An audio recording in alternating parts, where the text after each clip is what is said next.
We are at the last comic of the night. I bring to the stage for your entertainment, Turk.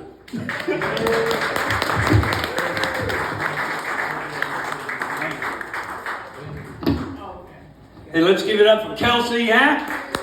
Great host, and all the other comics that came before me. Listen, I gotta tell you something, because you're the only ones here that are gonna listen. Correct? Now, I'm old. I am. I'm 75 years old, all right? When I fart, dust comes out. That's old, all right? But I was a vet. I was a cop for 30 years. But at 75, things happen that you don't expect because nobody gives you a pamphlet to tell you what's going to happen when you're old. Like I was just diagnosed with CRSS. Do you know what that is? It's an acronym for can't remember shit syndrome. Now, as a comic, I'm pretty much fucked with that, right? Especially if it happens during a set. But that being said, I have been doing this for about a year, okay? And the other comics, they told me, they said, Turk, you have to find your comfort zone. Well, I searched for my comfort zone, and come to find out, it's uncomfortable. So, I'm up here, uncomfortable, but actually comfortable. Figure that shit out, right? Now, I don't know if you noticed, but I'm a little on the hyper side, all right? I don't like standing up there. I come here to get my fucking steps in. And I constantly have to fight this. But here's the deal. I have been trying to get things across to people in a humorous way, right? And sometimes I get it. But because I'm so hyper, right, it's difficult. Back in my day, all right, and this other comic that was just up here, he touched on this. And this was touched on by other comics, and it's all about ADHD, okay? I had that. You see it here, okay? Some comics, they think I'm on cocaine. I'm not, I'm just jacked. This is what it's like to have ADHD at 75 years old, okay? Full blown, right? But it's nice because it's got me and it's worked me well for my entire life. A lot of famous people have ADHD. Listen to this. When I was a kid, they didn't call it ADHD. You know what they used to say? My grandmother, talking to my grandfather. Willie, Ronald has ants in his pants. And my grandfather goes, yeah, Hannah, and he's been injected with a Victrola needle. Now, how many people here actually know what a Victrola needle is? Come on, huh? You know, and you know about the turntable, right?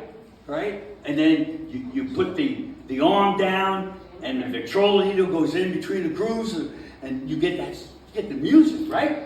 Well, I was raised in the 50s, and I'm telling you, I love rhythm and blues, okay? I am Four Tops guy, Temptation, Smokey Robinson and the Miracles, Etta James. Jackie Wilson is by far my best. But I'm going to tell you about one song. Do you know, ever hear that song by the Temptations, Papa Was a Rolling Stone? Yeah. Huh? Do you know the words to that? Huh? Can you, if I ask you, hey, New York, you gonna help me out here? Wherever he laid his hat was his home. Right, Right, okay, so check this out. For those of you who don't, all right, it was like, Papa was a rolling stone, wherever he laid his hat was his home. And when he died, all he did was alone. That's right. He left them, he left them, wait a minute, okay? He left them alone. Right.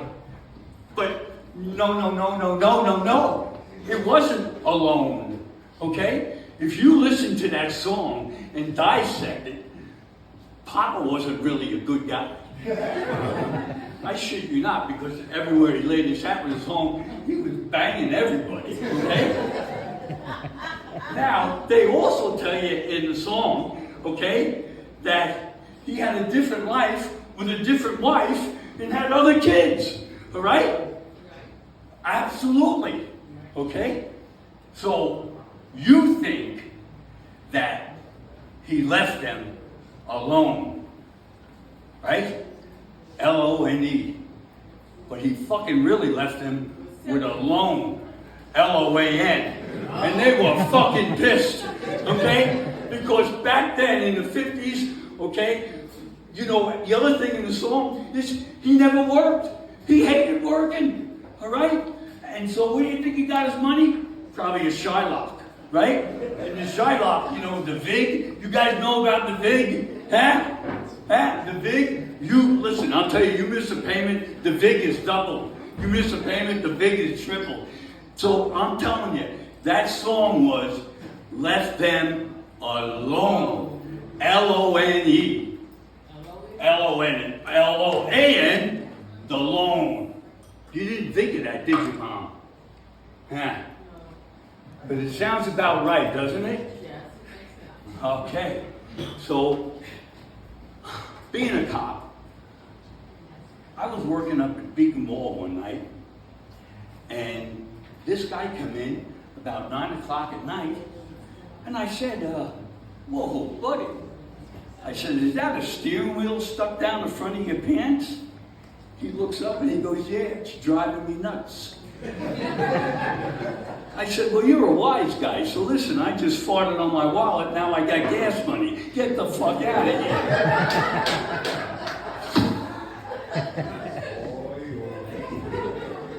How about COVID, all right? I gotta tell you, when COVID came along, I missed my connection with Johnny D up in Jersey. And I hadn't seen Johnny in about 7 years. And during COVID, he lost his wife. Yeah, it was a shame. And you know what? It was so bad in Jersey, they wouldn't even let him go in to say goodbye. So we would call each other, but it was never the same. And then, just last week, Johnny showed up at my doorstep. And I knew the minute I opened that door that something was different about Johnny. I could just see it. He had a zip in his step, a little glide in his stride, a little cut in his strut. He had color, he lost weight. Holy shit. I said, Johnny, I said, you look great. I says, what happened? He goes, Turk, you're not going to believe it. I said, what, Johnny? He says, I'm dating identical twins. Oh, Johnny, every man's dream, identical twins, right? He goes, yeah. He says, Turk, the sex is off the hook. He says, it's everywhere. He says, morning, noon, night. He says, I can't handle it. Oh, I said, Johnny, identical twins? He goes, yeah, Turk.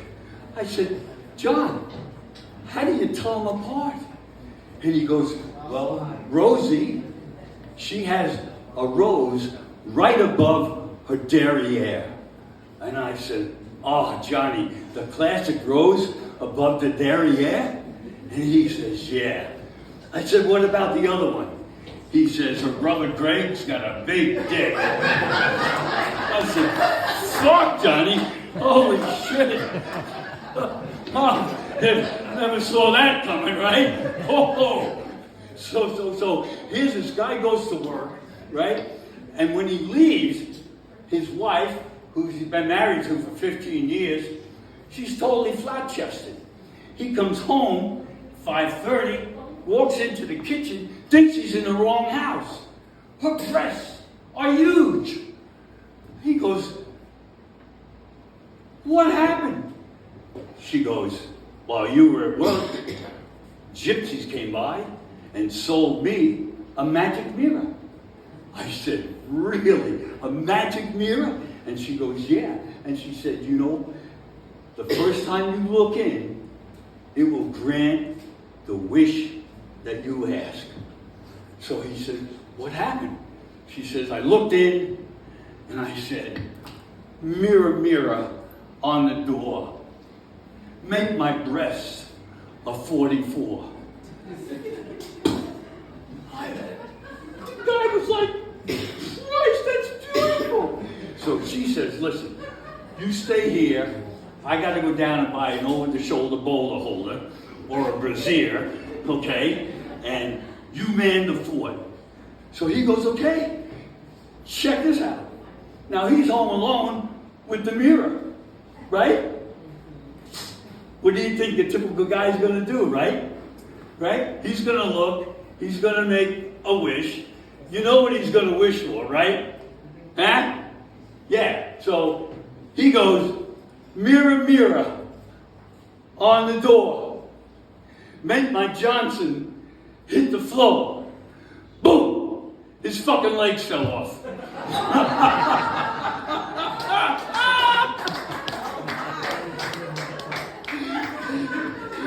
Now listen, I know that this is a sensitive, it's a sensitive topic, okay? But I think that you might enjoy this, okay? It's about two Jewish men that meet out in California in a men's room, okay? And the conversation goes something like this because they're both at the urinal. "Hey, you from New York?" "Yeah." "You from Oceanside, New York?" He goes, "I am.